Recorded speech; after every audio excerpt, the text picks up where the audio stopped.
On va parler RGPD. Moi, je vais faire juste une intro et après, je vous laisse la parole, mais je vais quand même illustrer. Voilà. Donc, je voudrais juste qu'on relise bien ce texte, parce que ce texte, évidemment, c'est le fondement.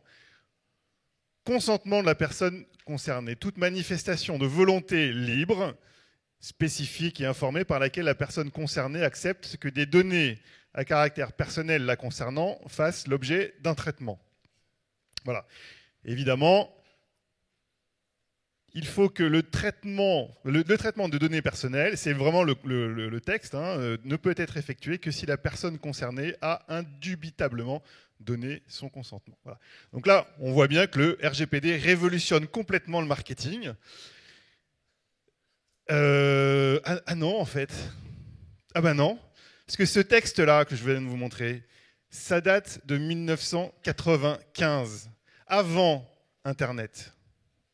Donc, quand on vient me dire que à partir de mai 2018, ça change tout, que ça y est, c'est la révolution, qu'on n'a plus le droit d'envoyer des emails non sollicités. J'ai encore lu ça hier. Dès mai 2018, vous n'avez plus le droit d'envoyer des emails non sollicités. Mais bordel, on n'a pas le droit aujourd'hui déjà. Donc s'il vous plaît, excusez-moi, je suis énervé. Bon. Non mais on va vous faire croire que le RGPD révolutionne tout. C'est faux. Le RGPD s'inscrit dans une continuité. La loi informatique et liberté de 78, la directive européenne de 95, la loi sur l'opt-in en France de 2004 qui a institué l'opt-in. Ça date de 2004. Ça fait 14 ans que l'opt-in existe. Donc si vous avez dans vos bases des adresses email qui ne sont pas opt-in, vous n'êtes pas en conformité avec la loi depuis 14 ans. Donc ce n'est pas le RGPD qui change ça. Bon, mais le RGPD change quand même quelques petites choses et on va pouvoir en débattre avec notre assemblée. Et je vais prendre ma petite fiche parce que dans l'émotion, j'ai oublié de quoi j'allais vous parler. Alors, on va essayer d'être bref parce qu'on n'a que 25 minutes, mais est-ce que vous pourriez, chacun d'entre vous, nous dire un point clé que vous aimeriez garder comme un point essentiel du RGPD et que vous recommanderiez à cette noble assistance d'avoir en ligne de mire dans les prochains mois? Nicolas, si tu veux commencer. Je vais commencer. Bien prêt, bien prêt. Donc d'abord, même si Marc a annoncé que on était des experts de la RGPD, nous chez Questio, pour ceux qui ne nous connaissent pas, on ne se voit pas du tout comme ça. Nous accompagnons nos clients, qui sont principalement ETI, PME, start-up, sur tous les axes de leur performance commerciale marketing. Alors pourquoi je dis ça? C'est que du coup, notre vision à nous de ce projet finalement de mise en conformité des entreprises et pas forcément celui qui est communiqué par notamment des experts ou des cabinets experts sur le sujet. Au-delà des outils, au-delà du juridique, de la relation avec les sous-traitants, tous ces sujets de la RGPD, pour nous, le point central, c'est le facteur humain. C'est vos collaborateurs et dans l'ensemble de l'entreprise. Alors pourquoi dans l'ensemble de l'entreprise? C'est parce que même si là on est sur le marketing, la RGPD c'est un projet global, transverse. Ça touche par exemple les RH et les données que vous recrutez et les données qu'on récupère sur les personnes recrutées. C'est beaucoup plus large que uniquement la partie marketing. Et le vrai sujet, et si ce que Marc disait, s'il y a un point sur lequel je pense qu'on peut être attentif et démarrer facilement, c'est la sensibilisation, la notion d'awareness, que les collaborateurs au sein des entreprises aient conscience de qu'est-ce qu'est la RGPD, qu'est-ce que ça représente pour l'entreprise et quels sont les enjeux. Parce que l'enjeu, on peut voir la RGPD comme une contrainte, un texte. Nous, on essaye de le montrer différemment. C'est un axe c'est derrière, en fait, une vraie volonté des internautes, des clients, des prospects, des donateurs selon vos secteurs d'activité, d'avoir une meilleure visibilité et une plus grande transparence vis-à-vis des entreprises avec lesquelles ils achètent, ils communiquent, ils vont sur le site. Et donc, ça devient un enjeu de performance et de relation client. Et à partir du moment où on dit ça, alors ça devient un enjeu pour l'entreprise de se différencier, d'optimiser sa relation client. Et je pense que ce message est important, en tout cas pour nous, il est important, parce que si vos collaborateurs ne voient pas les bénéfices finalement de la RGPD et voient ça uniquement sous l'axe de la contrainte et d'une mise en conformité, un texte de loi uniquement, votre entreprise aura beaucoup de mal à mettre en place l'ensemble des actions qui doivent être mises en place pour être conforme. Donc c'est vraiment l'axe humain et collaborateur pour moi qui doit être mis en avant. Moi de mon côté, ce qui est intéressant avec le RGPD, c'est que aujourd'hui le directeur marketing n'a plus le droit de dire qu'il ne savait pas. Et si on fait une petite analyse de l'ensemble des personnes ici présentes dans cette salle, même si vous êtes absolument non représentatif de l'actualité du marché, parce que si vous êtes là, c'est que vous êtes intéressé, donc intelligent, c'est que la plupart des gens déjà respectent pas les lois de 78, ni ensuite de 95, ni de 2004. Voilà. Il y a tout un ensemble de choses. On va se concentrer sur, tu disais, l'importance sur l'intégralité quasiment des départements de l'entreprise, et c'est très vrai. Si on se concentre maintenant sur le marketing, et puis encore plus sur le marketing email aujourd'hui, hein, c'est l'acti today, c'est que qui ici n'a jamais réalisé de collecte sauvage? Ici n'a jamais réalisé de correct pourri, de jeux concours à la con, via des acteurs connus ou non, réputés ou non, dans le but d'augmenter sa base et éventuellement, pourquoi pas, de toucher un peu plus le bonus qui était prévu selon l'augmentation de la base CRM, etc. Bon, je schématise un peu, mais je pense qu'il y en a beaucoup qui sont reconnus au cours des dernières années. Et finalement, le RGPD ne doit pas être vu comme un coup près, mais comme le fait que pour une fois, on n'en a pas autant parlé en 2004, tout le monde est au courant là. C'est bon, on en parle tout le temps, sur tous les événements, sur tous les supports médias, etc. Donc il n'y a plus d'excuses à être ignorant sur le sujet et à se cacher derrière de mauvaises pratiques. Et ce qui est important du coup, c'est vraiment ça, c'est de comprendre que finalement, il faut arrêter de prendre finalement le prospect, encore plus que le client, pour ce qu'il n'est pas, quoi. Et que l'envoi massif d'emails, enfin vous avez tous des emails, vous recevez tous une quantité d'emails non sollicités qui viennent de bases dont vous vous souvenez même plus avoir donné un consentement, et peut-être parce que vous l'avez jamais donné d'ailleurs, enfin bref, ça c'est autre chose, mais c'est d'arrêter d'utiliser ces acteurs-là. Et c'est une formidable opportunité de nettoyer et d'être enfin plus smart et plus efficace, et d'avoir une vraie conscience de se dire qu'au final, ce qu'on veut, et c'est dans ce sens-là que j'ai beaucoup aimé le vocabulaire de la présentation de Charlotte de Balinéa, c'est qu'enfin, on a l'impression qu'ils prennent les clients et les prospects pour des gens intelligents, quoi. Et c'est peut-être pour ça que ça marche, finalement. Donc le RGPD, c'est l'occasion de rendre nos clients intelligents. Oh, c'est beau.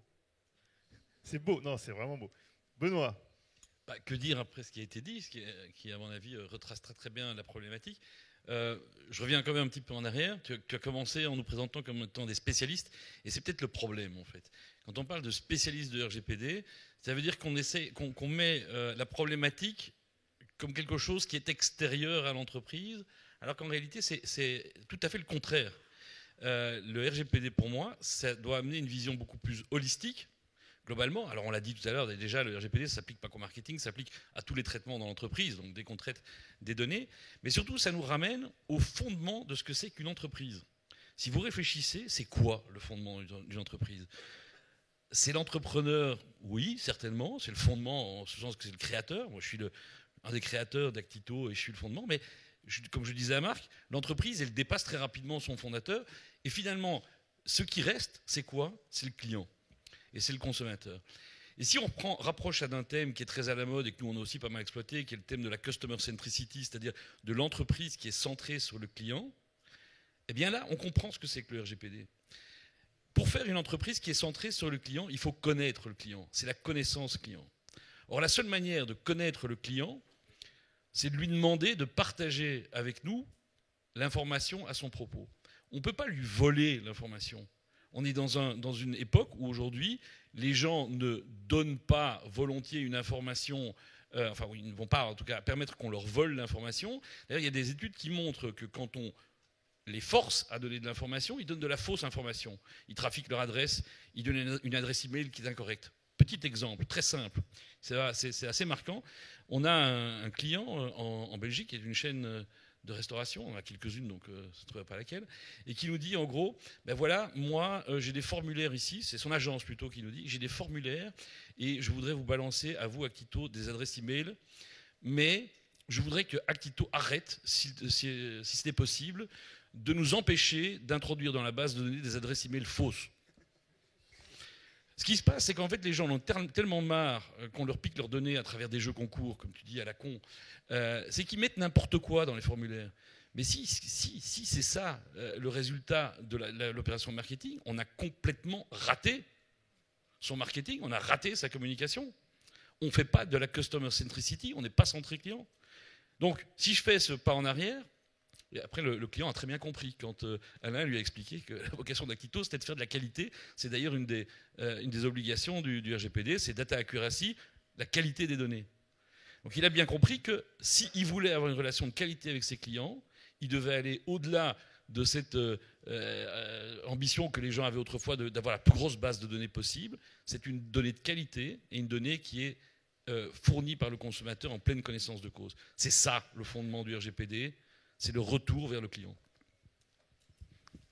Merci. Alors, justement, puisqu'on est là-dessus, le consentement, le fameux consentement du client, il y a encore beaucoup de flou. Alors, on sait qu'il y a l'opt-in et je répète bien que les fondements de l'opt-in email ne sont pas changés par le RGPD. C'est-à-dire que quand on vous dit qu'il faut faire du double opt-in pour être conforme au RGPD, c'est totalement faux. Ceci dit, il y a quand même pas mal de flou. Je pense notamment sur le point, par exemple, de la gestion des cookies, hein, le consentement sur les cookies. Il y a qu'est-ce qu'il faut avoir comme preuve à un consentement. C'est bien gentil de dire j'ai obtenu le consentement, mais quel niveau de preuve faut-il garder? Et puis, il y a une question qui nous est posée en ce moment tous les jours. C'est j'ai une base.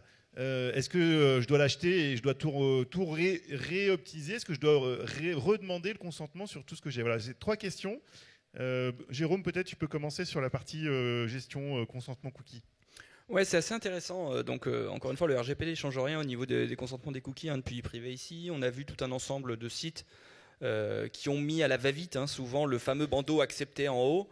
Si vous d'ailleurs vous lisez les textes, il y a un peu tout et n'importe quoi avec l'acceptation automatique si je scroll ou si je passe à la page suivante ou si je clique ou si je confirme. Sur mobile, c'est juste abomifreux parce que vous avez un bandeau gros comme ça qui vous bloque. Donc tout le monde en fait fait comme ça. Personne ne lit d'ailleurs. Et puis même au-delà de ça, si vous êtes un peu marketeur qui aime mettre les mains dans le cambouis, moi ce que j'adore faire, c'est je me mets en navigation privée. Via Chrome par exemple, et puis donc j'ai l'apparition évidemment du fameux bandeau. Et puis là, je fais un clic droit et je regarde le code source de la page et je regarde en fait les tags qui ont été chargés. De très nombreuses fois, alors que je n'ai pas cliqué sur j'accepte, alors que je n'ai pas scrollé, alors que je n'ai pas accepté et confirmé, je vais voir un nombre de tags se déclencher automatiquement, ce qui est strictement en inconformité avec la règle. Donc, il y a une chose qui est l'email, qui est l'opt-in, et encore une fois, c'est la même chose depuis des années. Enfin, moi, je suis dans le e-commerce depuis 2000, comme Crésus, là. C'est pareil, quoi. Ça n'a pas changé, tout ça. Enfin, même si après, on a mis une loi en 2004 pour dire attention, il faut vraiment le faire, c'est vraiment sérieux, quoi. Mais c'est juste du bon sens. Mais sur les cookies, aujourd'hui, c'est déjà un premier truc. Et ça, c'est quelque chose qui est hyper important et qui est un vrai débat. Il y a encore une lettre qui a été publiée, une tribune, parce qu'évidemment, je reprends l'expression, elle n'est pas de moi, notre pépite technologique Criteo est absolument effaré par tout ça parce que évidemment ça va leur pomper du business. C'est qu'effectivement tout ça n'est pas clair, quoi. Et si vous êtes en plus sur un écosystème où tous, je me remets encore une fois dans la peau de l'annonceur ici, on est tous plus ou moins dépendants de Google et Facebook en écosystème, en pose de pixels, en pose de tags, en Google Analytics, premium ou non, personnalisé ou non, etc. On est aujourd'hui dépendant de ça, ok, en tant qu'annonceur. Bien malins ou bien menteurs sont ceux qui disent non, moi je suis complètement indépendant de ces écosystèmes. Donc c'est vraiment particulier, et je pense que quand on regarde et quand on lit, et je vous encourage tous à le faire parce que c'est pas si compliqué que ça, quand on lit le texte, je veux dire, cette chose-là elle n'est pas claire du tout, et je pense que nos chers professionnels européens de la réglementation ont bien été lobbyés et n'ont pas forcément, et aussi lobotomisés, je pense, et n'ont pas forcément compris en fait la réalité des marques et des annonceurs, au-delà de l'écosystème AdTech, MarTech, qui on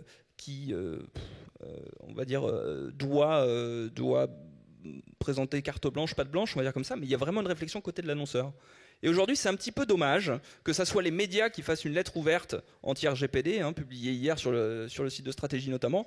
Moi, quelque part, alors c'est pas, j'ai autre chose à faire, mais je pense que nous, annonceurs aussi, on devrait un petit peu porter un petit peu cette voix de dire, attendez les enfants, avant de nous mettre des sanctions, alors la CNIL a bien dit, le 26 mai, je vous enverrai pas 25 000 mises en demeure, mais c'est un peu cette réflexion-là, mais côté annonceur, quoi. Donc, parce que, comme tu disais, Benoît, il y a le client, mais le client est l'annonceur. Et vous, finalement, prestataire, entre guillemets, c'est pas vous qui vendez vos produits au client final. Vous êtes B2B. Et nous, c'est nous, marques, qui avons cet accès au client final. Et je pense qu'il y a une vraie réflexion à avoir là-dessus, et que l'opt-in en premier est d'essayer de cleaner un petit peu votre comportement de déclenchement de cookies en automatique et de reprendre la main dessus. Il y a des outils de tag management, on en a cité un dans la présentation antérieure. Il y en a d'autres qui sont gratuits, qui sont chez Google, pour donner un exemple. Et juste mettez la main dedans, quoi. Mettez la main dedans, regardez votre propre site, naviguez votre site en navigation privée, vous risquez d'être très surpris. Voilà.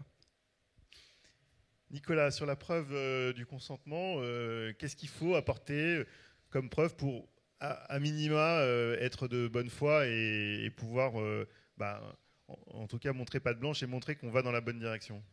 Donc effectivement, il y a des éléments qui finalement sont assez simples. C'est la date du consentement, par quels moyens le consentement a été réalisé, et éventuellement, s'il y a eu un changement de consentement, pouvoir le tracer et pouvoir garder ces informations-là pour être capable de montrer à quel moment on a eu le consentement, sur quelle finalement plateforme ou quel canal on l'a récupéré, et éventuellement, est-ce qu'il y a eu une modification.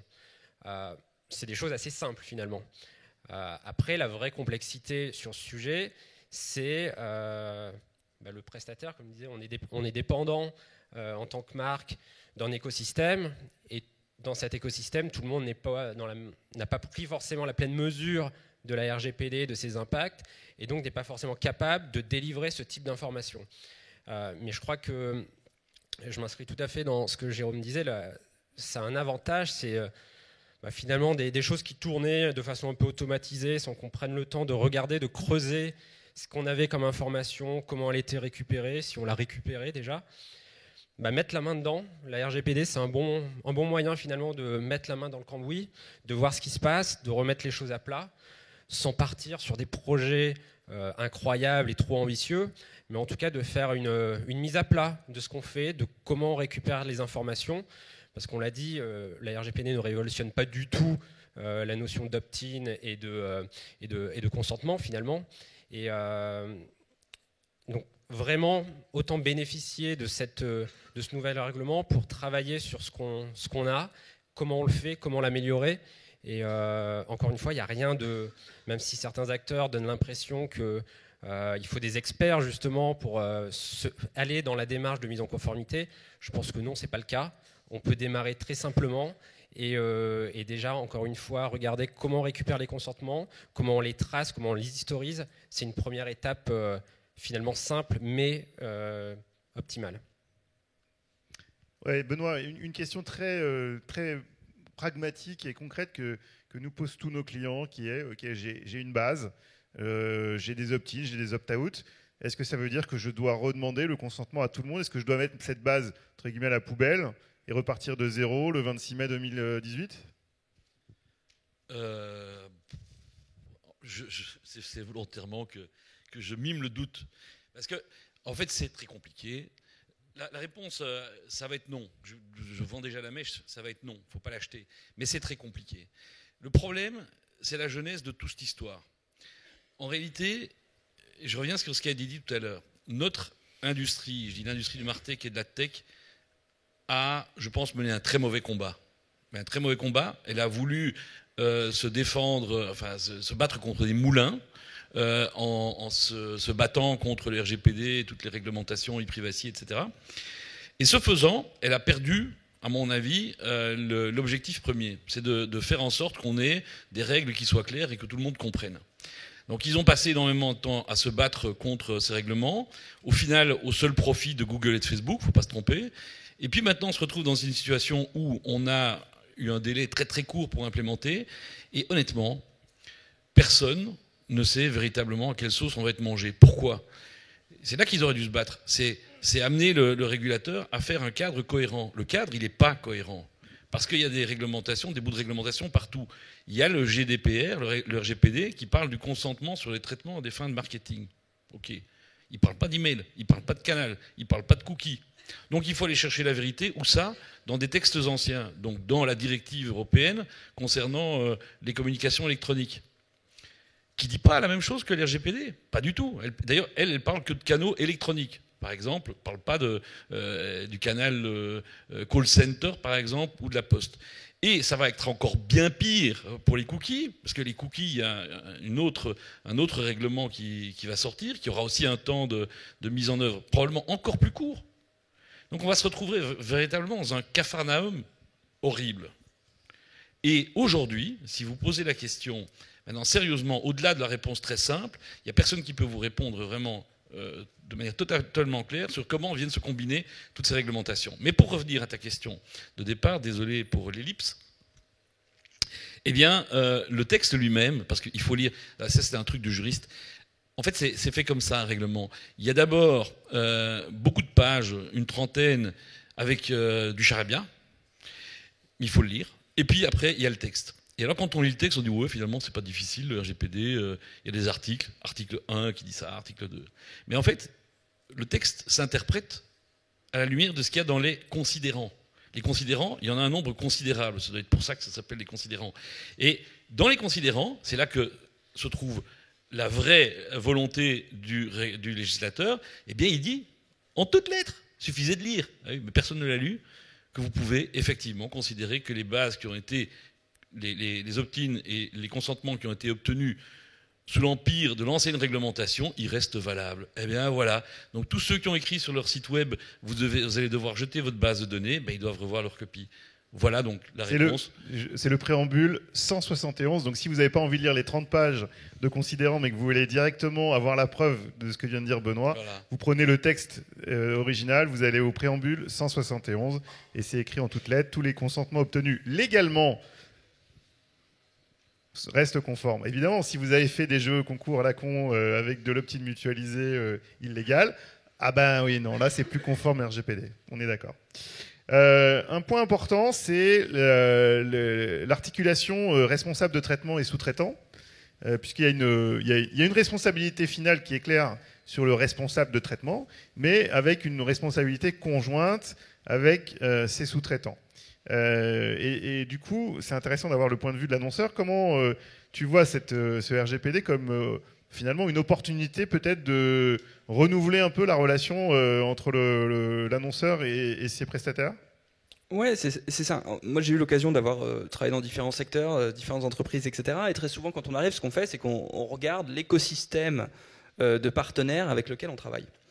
Et je pense qu'on arrive, alors après il peut y avoir des notions très subjectives, mais très souvent on se rend compte que finalement il y a une responsabilité qui est double. Et on ne peut pas dire ah non c'est que ce prestataire il est nul, c'est que cette agence, c'est que cette solution, etc.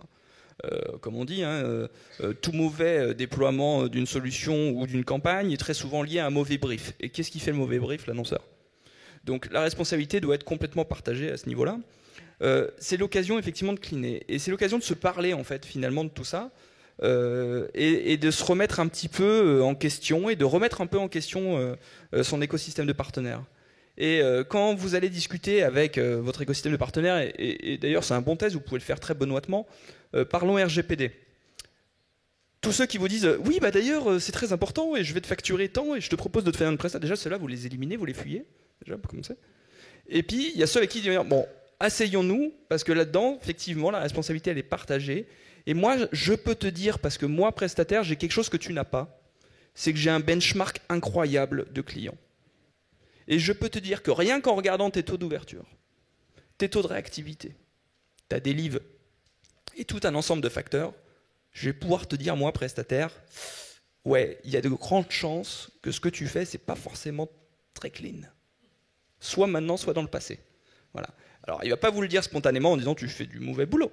Mais si vous lui demandez et avoir cette vision objective, et il y a quelque chose qu'on oublie souvent en fait. Moi, j'étais à la fois côté agence et côté annonceur, et j'estime que l'agence, au sens large, techno ou opérationnel, a un devoir de conseil.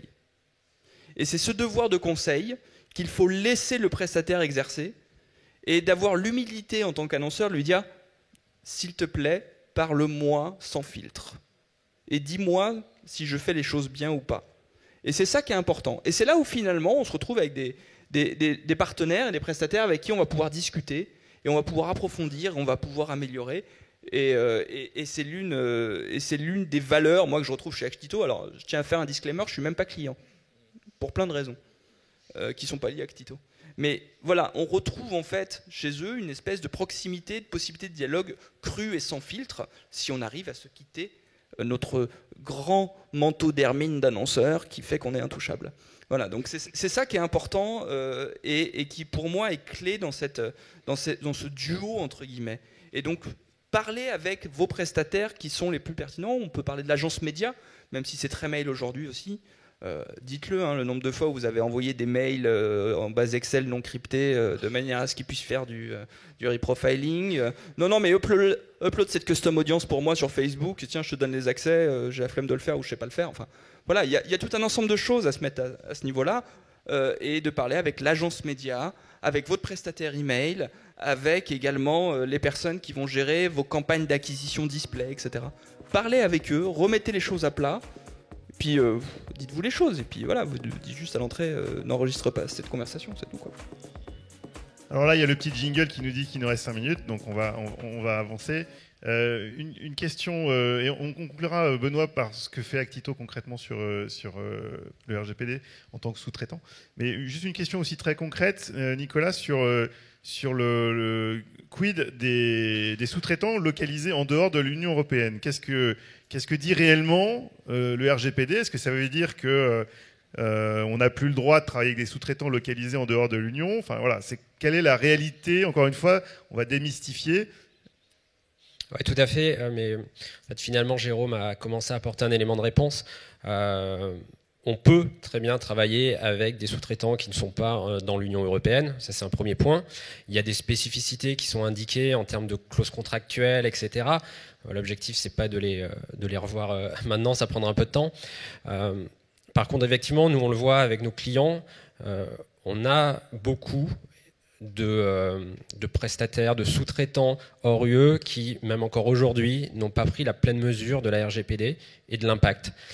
Et il y a 3 mois, je participais à une soutenance avec un client sur un projet CRM avec un éditeur qui est plutôt connu, qui, quand on posait des questions sur la RGPD, n'avait aucune réponse.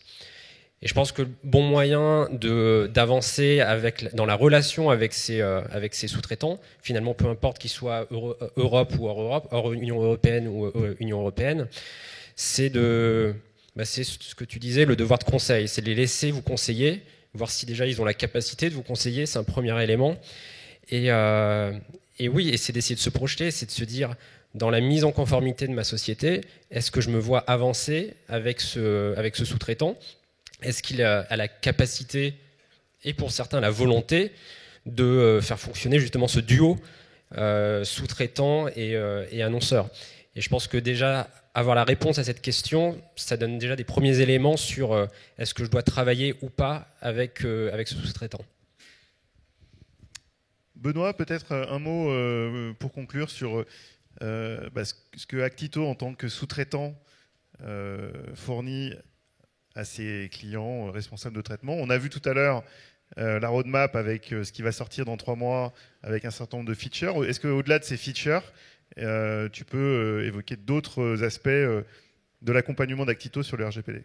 Oui, alors commençons par le dire, comme ça a été dit tout à l'heure, on est sous-traitant et responsable du traitement dans le même bateau.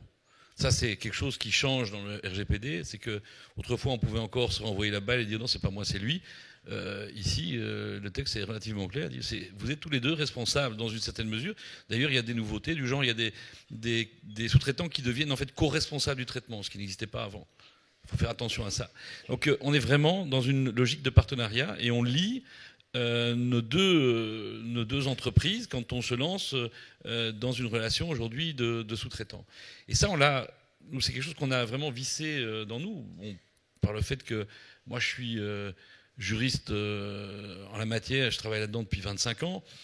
Quand j'ai cofondé Actito, on a fait du privacy by design. On a créé l'entreprise avec l'idée que ça devait satisfaire aux exigences de l'époque, et c'est les mêmes aujourd'hui. Donc on a pris toutes sortes de mesures en termes de sécurité, en termes de la manière dont on code.